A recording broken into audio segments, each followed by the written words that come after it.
سرکار دو عالم حضرت محمد مصطفیٰ صلی اللہ علیہ وآلہ وسلم نے ارشاد فرمایا، دو شخص تھے، ان دونوں میں سے ایک جنت میں چلا گیا اور دوسرا دوزخ میں، وہ بھی ایک مکھی کی وجہ سے۔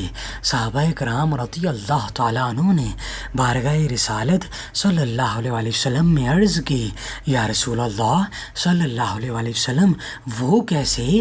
تو نبی پاک صلی اللہ علیہ وآلہ وسلم نے ارشاد فرمایا، دو آدمی ایک قبیلے سے گزرے، وہاں پر ایک بت تھا اور وہاں کا رواج تھا کوئی بھی اس بت پر چڑھاوا چڑھائے بغیر وہاں سے نہیں گزر سکتا۔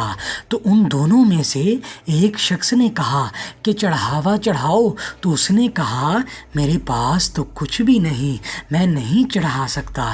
تو قبیلے کے لوگوں نے کہا چڑھاوا تو بہت ضروری ہے۔ تو ان دونوں میں سے ایک شخص نے مکھی اس بے جان بت کی نظر کر دی، تو اس شخص کو اس قبیلے والوں نے جانے دیا۔ تو دوسرے شخص نے کہا میں اللہ پاک کی ذات کے سوا کسی بے جان بت کے نام کا چڑھاوا نہیں چڑھاؤں گا۔